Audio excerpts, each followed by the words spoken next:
I I mean, think we're how bad could it be? I think we're past bad at this point. Those Maybe are not though. digital bells.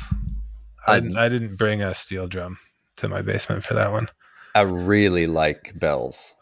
I made a little. I'm working on a track from my upcoming YouTube EP. I'll share it with you later, and then the audience will get it much later. But it What? features a child shouting those bells and some some computer voices. I don't know. It's kind of a novelty song. Well, you better start honing your chops for making sounds on a Clyde record. I'm, if while you need the sounds, I'm there. What are Yeah, we talking about? childhood. And Oh, here's this the whole thing? well, here I've got a perspective. I'm going to ask you a bunch of questions today. That's what I want to do. And then, like a good couple, you're going to return the favor to me tomorrow. All right, I can Here, do that. here's the prism.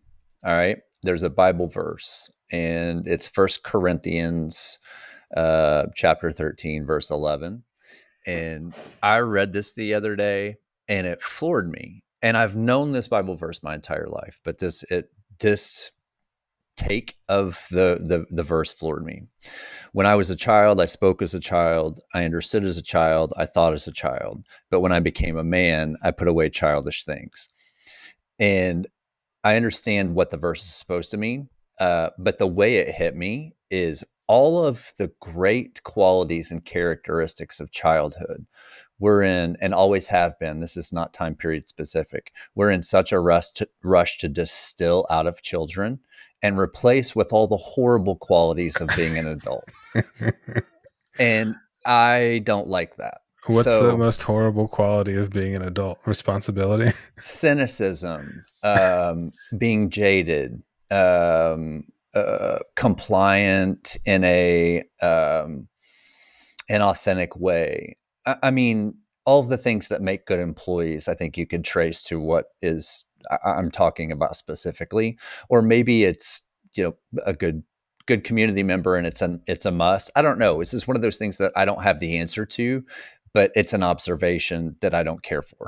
Well, hey, I was going to go exactly the same place. I was going to say the things that make you good at showing up to work and doing a job, and I don't know, not not rioting in the streets against establishment. The things that make you good at that are generally not things that are innate to a child. And there's a reason they call it chaos. There's a reason that looking at children playing looks like a lot. It doesn't look like the order of society. Yeah. I think like most things, there's a middle, there's an overlap in the Venn diagram. And I don't know that we've made our way to the center of that. Do you remember, can you trace back like specific patterns in your thinking? Or can you remember like where is the line of demarcation for you in when you feel like you're not the person that you were as a child? Or do you still feel None. like I feel like I haven't changed, really which is not true. But in I mean, I objectively have changed since being a child, but I don't think about it, and I don't feel like I've changed. well, what has not changed? Um,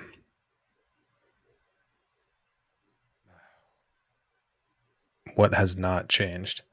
I don't know. My memories of being a child were, I have memories of doing stuff as a kid or being a place or having some experience, but then those are filtered through time and the stuff that is, uh, how did I feel about this thing or feel about that thing? I don't have as much of a memory of that. So everything is going through the filter of how I see myself now is how I remember being a kid. Do you think that's accurate, or do you think that's a Oh, function absolutely of not. yeah? There's no way. No, and if you were to have adult me and child me would be like, who are you? What's your problem? you know, like my child me would not accept that adult me was the same person. So the hows and whys are coming. I guess. the I army guess. the army is galloping. The army of hows and whys are on their way. So like, why would the child you not accept that the Russ of today is the adult version of you? I mean, we understand obviously there's an evolution process. But I'm just, what I'm interested in is, where did those characteristics go? Are they still there and have just been beaten down and smothered? No, they're just being honed. I mean, look, you walked into this podcast, and I was goofing around and making funny sounds and weird art, right? So that part of me, it's 1-to-1. Like, it hasn't changed at all. I started making music when I was 12 or 13, and that was a big part of my hobbies. And I took a long break in my 20s, but as a adolescent, I made music all the time.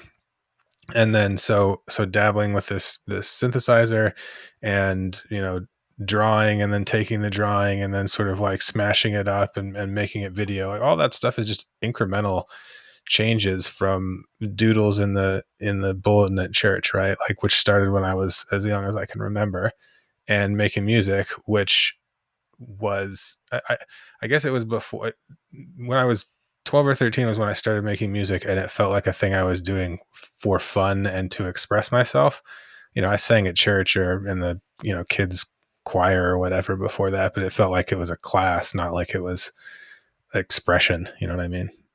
The doodling in the program at church, was that satisfying, or was it a Uh, waste? Was it a time crunch, a time waste? Like, well, that's the thing that's changed the most, is my sense of time, but that's universal. So an hour of church to a 6-year-old, like, that might as well be eternity. An hour of church to me now, I have the power to either listen or selectively listen or tune out or think about something else and be fully occupied in my thoughts. Now, like, if it's a really boring sermon, let's say let's say the sermon's 25 or 30 minutes, because I grew up Presbyterian, so the sermon was not the longest. I mean, it was the longest part, but it did not overwhelm the service. It was a very tolerable length. If I'm like not feeling it, or if somebody's just doing a bad job that day, or if I don't care, yeah, I'm gonna get bored as an adult. It's part of the reason I don't go to church. I mean, that and my non-belief in God. But the you know, I being bored is part of the human existence that I didn't really accept as a kid, and no kid accepts being bored. Being bored as a grown up is a break from endless mind racing, endless tasks, endless other things to do. I mean, people try to clear their head to find the thing that a kid would call boredom. And, me as a elementary schooler and me today would not be able to have a intelligent conversation about that. But I don't think that's kid specific. I don't think that's me specific. I think that's kids versus grown-ups. so I'm going to ask the question again. The doodle in the program at church, was that satisfying? I never thought about it as satisfying or unsatisfying. Did you I thought about being bored, and then I drew to not be bored. did That was you it. can you recall understanding the concept of being satisfied as a kid? Mm, I think I understood happy and then unhappy, but satisfied or contentment or a sense of like feeling fulfilled. I probably didn't learn that until I was older. I don't remember feeling fulfilled or satisfied or contented until I was old enough to have an academic understanding of that as well. So I know you as an adult, and I know you like to, and I'm envious of this. You like to do things like rewire the subwoofer that fits under the couch, so you don't have to buy a new couch, Yeah. because there are no longer subwoofers that would fit under the couch. Yeah. So you're a tinker in some form or fashion. Were you always a tinker? Yes. In And what? and that hasn't changed that much either. The only thing that's changed there is I'm more effective now than I was as a kid, meaning I know more about what the right tool for the job is. I understand that there are more than two different types of screwdriver heads. I'm able to use a hand tool in an energy efficient way so that I don't get tired really fast. But that's all just incremental growth. The basics of step 1, take a thing apart. Step 2, figure out how it works. Step 3, put it back together. Step 4, try and hide all the parts that you that you still have left over after you put it back together again. I mean, that hasn't changed, but it's less of a, I would say I'm less of a tinkerer and more of a, curious, busybody-ish type of person. So like I remember in 5th grade, this is vivid because we had I moved before 5th grade. It was my last year in this school, so I was only in this elementary school for 1 year, and we had pencil boxes and I had a desk that was like a bin underneath the desk, so you could do stuff in the desk insides that generally wasn't seen by the teacher. So I think mostly me and maybe a few other kids, like we would just take this shit that it was in our pencil box, rip it apart, then glue it into other shapes, and then you'd get like this like river of dried glue with globs of crumpled paper, torn off eraser, bent paper clip, like a glob of ink from the pen that you had dismantled, the spring from your ballpoint pen, and then you try and peel the whole thing up in this one sort of like monolithic sculpture. And I can honestly say that I have not outgrown the busy hands that drove me to that activity. And like I fiddle through this entire thing. I don't smoke, but I feel like a smoker. I got like 27 things right in front of me that I'm just like constantly fidgeting with every single time we do this. Yeah. Were you led to this by observation of a parent, or is this innate? Or is this a what? Or is this innate? Innate. Well, my dad doodled in church first, and then I doodled in church, and then eventually I learned that it's not polite to doodle in church, but I didn't know any better. So your dad's a tinkerer. Oh yeah, I come by this 100% from my dad. He takes stuff apart. He likes used things. He likes old stuff. He has a full set of tools. But he was the first generation of have a full tool set. And so the generational shift from my dad, like his dad had a screwdriver and a hammer. Then my dad had, a full set of power tools, had clamps, had specialized adhesives. I should be giving you some idea of like the degree to which we're talking about. Wait. That's awesome. So now it goes one more generation. And in my generation, I'm the first in the recent lineage. I have all of the things that my dad had: power tools, hand tools, specialized adhesives. But I also have the new introduction. My generation is specialized measuring equipment. Yeah. Which my dad didn't have. It was like, you line it up, you find the old one, you try and match it to the old one. So things like a bunch of different sizes of squares. I have a digital caliper. I have thread gauges for measuring nuts and bolts, so that instead of just trying to match the other one out of a peanut butter jar, you're like, oh, this is the size this is. I have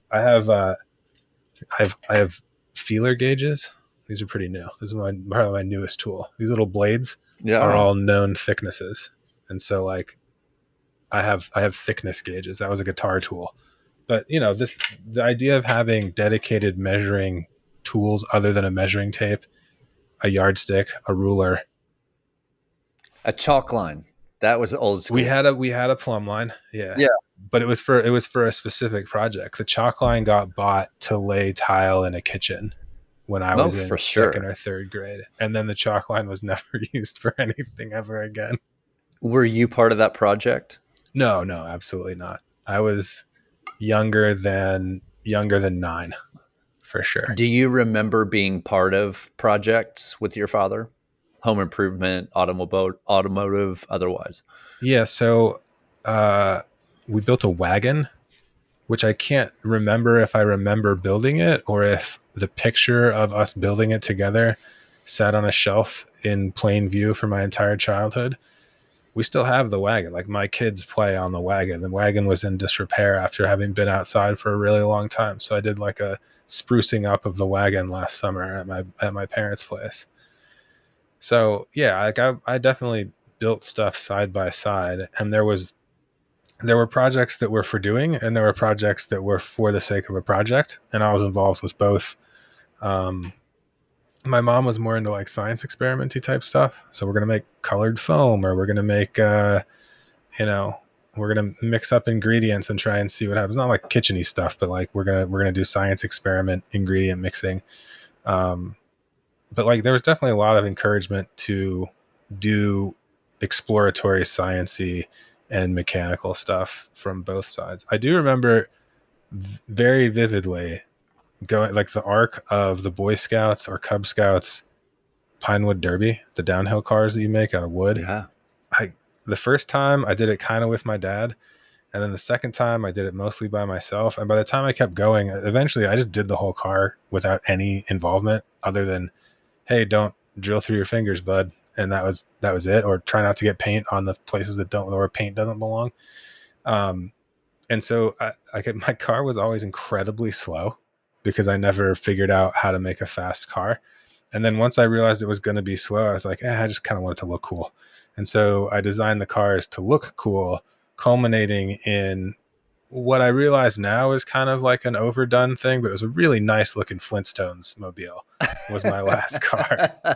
It had the little roof. It looked like a log. It was very Open slow. sides. Yeah, open sides. Like it, but it, and every single piece of this thing, I was no older than 10, and I just made the whole car myself. Right. So the other kids would get there and like their dad would be super proud and they'd be kind of overly into the race. Yeah. And I would be like, man, that guy's car looks amazing. And it's so fast. And my parents would be like, yeah, well, they may have had a little help from their dad. Yeah. And I'm like, yeah, but it's so amazing, until I got to that last round where I was like, I don't care what anybody else's car did. I made that whole thing. Nobody was involved. It was all me the whole way. And I didn't care if it won anything or looks good awards. I was like, that was fun to build that thing totally on my own, which like, I'm not sure my parents necessarily intended that. It was just sort of like the natural course of things. If you've done it for 5 years, this is your 6th year, just do it. You don't need me. I love that, but I'm interested in something else. That combination of science experimenty things with your mom and projects like the wagon with your father, were those implicitly bonding activities, or were they just your remembering of them, your memory of them? Were they implicitly bonding activities, or were they just things from a memory perspective, just things that you did with your parents? There was no line. I mean, it was all the same. Like my mom was home with us growing up most of the time. She was in the Air Force Reserve, so she would work a week and a month and then do a 2-week tour. But most of the time, she was caring for us more or less full time. And everything was an implicit bonding experience, but also childcare all at the same time. Like there was no line. And then, like my dad, when he was home weekends or whatever, I don't know. I mean, it was basically like, I remember doing more or less whatever I wanted most of the time, at least from like age 6 or 7 to 12 or 13 when high school is different. But like, I definitely remember more or less running around the yard, running around the house. I assume I was underfoot and obnoxious and like in my parents' hair and stuff.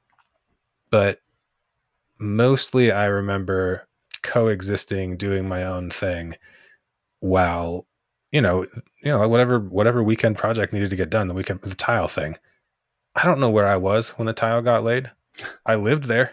I don't have any recollection of a traumatic tile project. It was probably like, oh, hey, the kitchen's getting new tile, so stay away from it. So I did. And I just went outside and that was it. And I didn't think about it. So I don't know. Does that even answer the question? A little bit. I'm trying to like understand the you that I know today, and that arc that we're interested in. Would you say, do you have, and if any of this is too personal, tell me to pounce in, doesn't matter. But would you say that you would classify your upbringing as like Brahmin and formal and, um, uh, you know, and the reason why I ask that is the you today in multiple different avenues, multiple different conversations, multiple different points to plug in. You're a big fan of what's that simple sort of monastic thing that can be done over and over. Like Yeah. we talk about startups, you like the company that makes fasteners in some new weird way Yeah. and makes a fortune off of it. But nobody knows the CEO is probably, drives a 78 Bronco or something. I get the feeling from you in a lot of instances that yours was a very Brahmin upbringing. Is that your memory? What's a Brahmin upbringing? Like What's Brahmin? proper, reserved, quiet. Um, there is no such thing as a feeling or an emotion. They're just observations and things that you do for the sake of doing them. And there's Oh yeah, no we were. It was. I wouldn't say it was. It was never cold or chilly. My parents were warm and engaged all the time, but I mean, logic was considered to be of the utmost importance. Manners were a big deal to my same. mom. To my mom. In retrospect, I realize now that my dad doesn't care as much about manners. that was a one-sided thing. That my mom, her sister, like that side of the family was really, really into manners. And having a kid who was considered well behaved by others was like a really, really high compliment. Whereas on one hand, if my kid's not well behaved at another kid's house, I'm going to be really upset with my kid. On the other hand, I don't find that my kids are especially well behaved ever, really. So if they're not well behaved somewhere else, it's only a reflection of how they are most of the time, and also of the expectations that I put on them, which are not that strict. My parents were strict with me. Like you had to, ma'am and yes sir and all that stuff. Had to get good grades. Always do your homework and your chores first. So and there was I never felt like they were strict for the sake of being angry or mad, but they were definitely strict and discipline oriented without being particularly far over the edge. Any flags in the ground that you planted then that are still there conceptually? Like, are you still, we all plant flags in the ground from times past, and sometimes we deal with them if they're an issue and we move on. Sometimes we don't. But like, are those things just observations, detached observations, or do you still have some real estate there?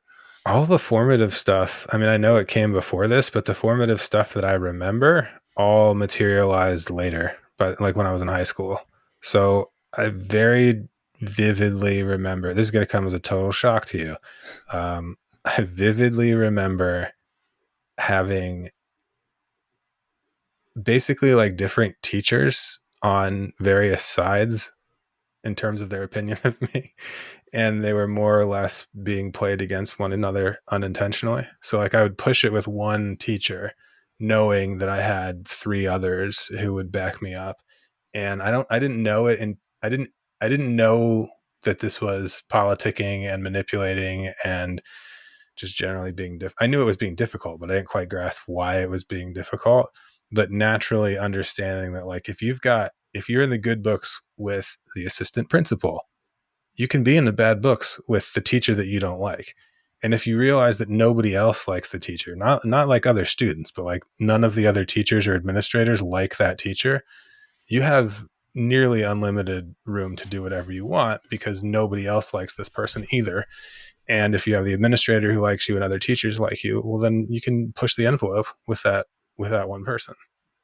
And that might mean you don't do your homework and get bad grades, or that might mean you mouth off in class, or that might mean, I don't know, you break the classroom rules. But that stuff stood out really vividly, but that wasn't until I was 14 or 15. I think I did all that kind of thing when I was younger. My mom talked about raising a sarcastic 2-year-old and what that was like, which, still not super clear on what that means or how that would have happened. But, the ability to sort of like shoot my mouth off and get away with it in certain circles, and being able to know which circle is the right one where you could shoot your mouth off and which ones would get you in actual trouble, and kind of skirting the line. I enjoyed that a lot, So and still do. you were shrewd and clever as a kid then. I mean, they told me smart alecky and sarcastic, but maybe it's the same thing. You were the younger of two, I assume. No, I'm the older one. Really? No, my brother blew it. He was always, so he would do the same thing, but they'd go too far and like pick the wrong battles. So my 4-year younger brother was in much more trouble almost all the time, because I don't think that his end goal was the same. My end goal was to get away with it. I think his end goal was to like point out the irony in society. And I'm like, man, people only want so much of that. You kind of got to rein it in. People do only want so much of that. It doesn't matter how right you are, too. So I considered a huge triumph to be getting grown-ups on my side. And I think I was trying to find my, adultness, or find some maturity. But it felt like getting peer-esque respect from grown-ups was always something I was chasing. Certainly from the time I was in middle school. Probably, I don't remember before that it being much of a thing, but definitely by the time I hit 11 or 12, that was a huge part of my behavior. So pre-13, do you remember understanding, having felt the concept of pressure? Yeah, but not in any meaningful way. I mean, I felt it in the same sense that any kid feels pressure, because feeling that is natural as a human being. But there was none of this "here comes honey boo boo" stage moms, like you got to get up there and perform for me kind of stuff ever. Well, not even that. Not even that's the far right tail or the far left tail in this instance. But the concept of this outcome is going to lead to this negative response, and I want to avoid that negative response. So no, I was told that a lot, and I often ignored it. So you were you were a free-willed child then, like you strong-willed Yeah, child. obstinate. Yeah, I was obstinate. Oh, for sure. And the military parents, They didn't like that very much. They didn't like that, No. But they didn't. It doesn't feel like they worked too terribly hard to totally distill that out of you. Well, I mean, they know the difference between nature and nurture, and they know their own nature. Just because your kid is an incorrigible smartass doesn't mean that you, as an incorrigible smartass who created this child partially in your own image and definitely in your own DNA. I mean, how far can you go to make your own flesh and blood, your own chip off the old block, the apple from the tree? Like, what are you gonna do? Like, try and squeeze it out of them when you're clearly just staring in the mirror at yourself? So that's the one thing that you say as common knowledge. I don't think it's common knowledge. No. I think it's probably the most understood concept of children and parents and the family dynamic. What are you as an adult, and what is your partner? Your kid's going to be pretty much the same thing, regardless. I think that is generally not thought about at all. I know. Forget about understood and misunderstood, but I don't think anybody's thinking about that. Yeah, and I think people think their kid has this. The practice of child rearing yields some clean slate. Like, you have the chance to start with a clean slate, and you could raise Mozart. No. Are you and your husband, are either you or your partner, the biological parents of this child, are you, whatever you are, there's, a small standard deviation of room for that child to be different. I don't think that most parents realize that.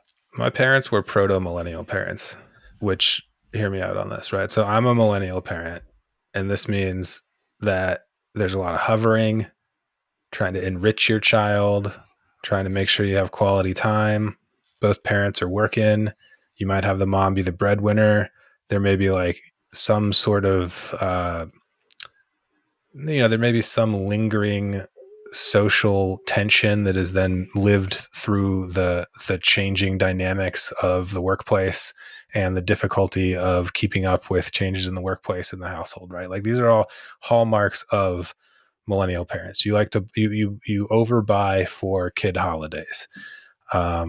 You This is a point of pride. I never did this, but as a classic millennial parent, you take your 2-year-old to the playground and you follow them on the playground equipment, thus making the equipment more dangerous and it more likely that you get slew-footed by a 4-year-old and have a concussion and collapse on your own 2-year-old. It's a combination of poor common sense, over hovering and overprotectiveness of the child, not really like grasping what risk is an acceptable and a normal amount of risk, and then also misjudging the risk to your 2-year-old.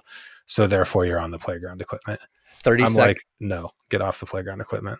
30-second sidebar. Yeah, do please. do you think that's a function of evolution, in the sense that older generation parents had 37 kids to help with the division of labor, and if a couple of them got knocked off, well, you had the other 35.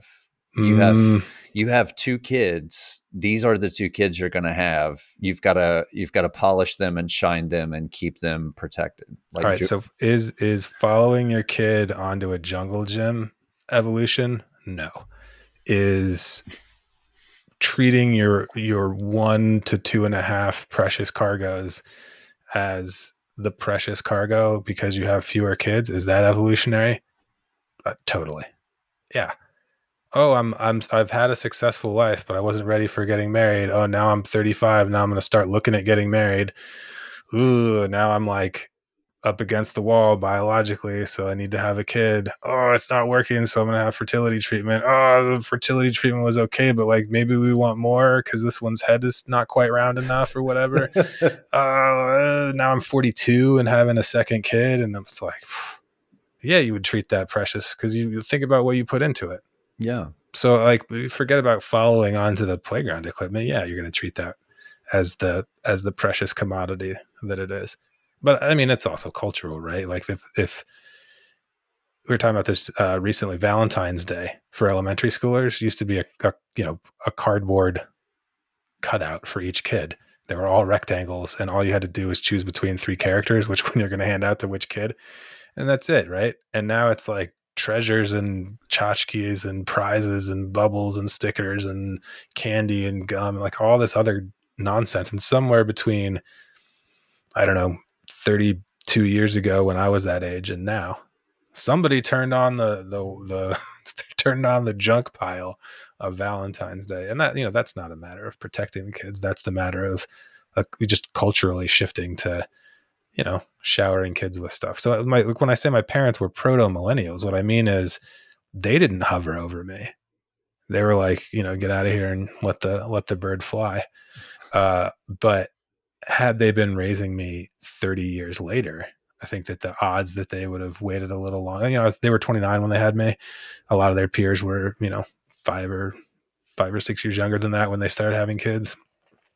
They were married for 10 years before I was born. So that was a little bit uncommon, so like that kind of stuff, like they had the beginnings of it. And then the wanting to be involved, my dad was always in the scouts with me as a scoutmaster. Again, not like hovering, not watching what I was doing. There were some incidences where I hit myself in the foot with an axe, or I sawed my finger partway off, or I chopped down a live tree and we had to turn it into a bonfire at summer camp. Like he was the primary disciplinary scoutmaster in some of these occasions, but he was not like standing there preventing me from sawing my finger halfway off any more than he was any of the other kids. So he was definitely not, he wasn't involved for the sake of hovering over the kid. He was involved because this was a thing that an activity that was important to him, to me, to the community, to the friends. It was a place to be that he enjoyed spending time, and that I also enjoyed spending time. And that was, I think, that's a thing that, like, the millennial parenting that I'm now making really broad generalizations about. The number of millennial parents who just go do incredibly boring kid things because they want to spend time with their kid or whatever. Like, just drop your kid at swim lessons and leave. It'll be okay. There's lifeguards. It'll be fine. That's where I've mostly gotten to, but I'm not going to say it's not a real existential battle in my head of the exactly what you've just explained for the past few minutes. I was raised a certain way. I don't want to raise my kids that way for whatever reason. Yeah. For whatever reason. And Hasn't changed. it's an existential battle I fight all the time. Like, I don't want to.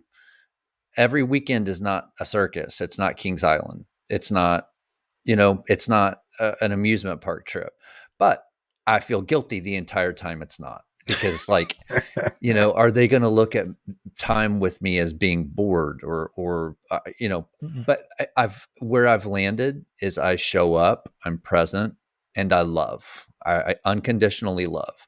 And I think that's all I can do. But doesn't stop the existential battle between, you need to keep them entertained from the moment you see them till the time they go, versus they just need to live the life that you would live if they weren't if you weren't here, but you're with them.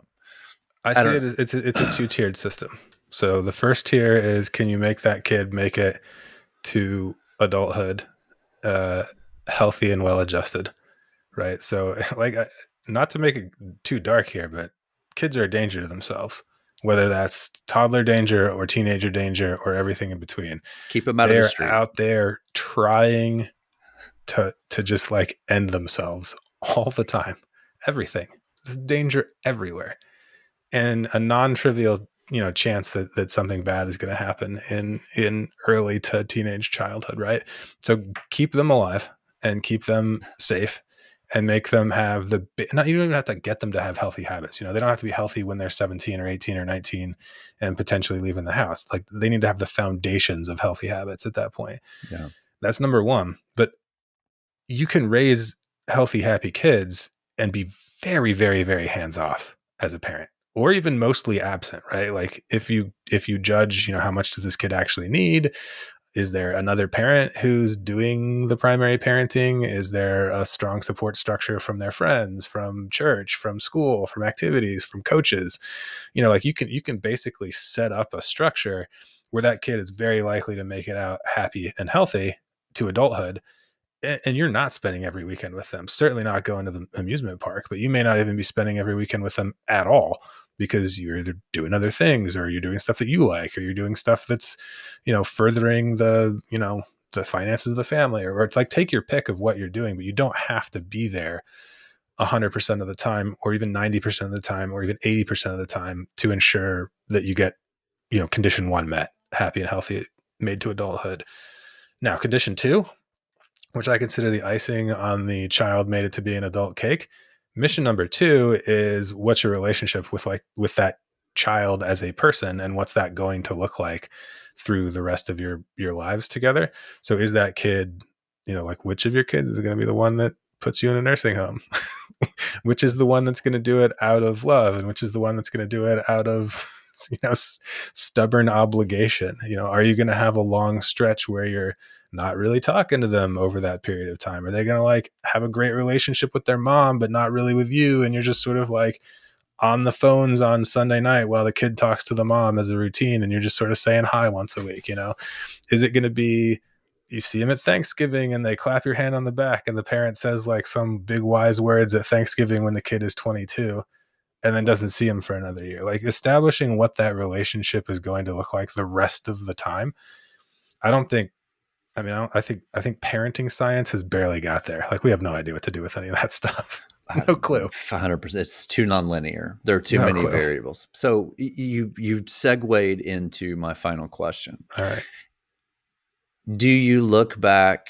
This is not meant to be some extremely prescient question either. It's just a fish. I'm prepared to have my mind blown. You're not, and you won't. But I bet you're prepared to not answer too. Do you have, through the prism that you just explained, do you have a recollection of feeling fond and comforted as a kid, or a recollection of feeling kept out of the street and fed and healthy? No, my parents were definitely into me.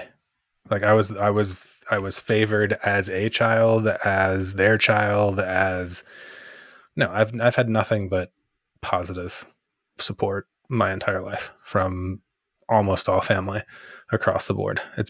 I've had a very easy life in that regard. I don't think you really answered the question though. Did I did they you said did I feel a fondness for me or something like that? No. Do you feel from childhood, Yeah.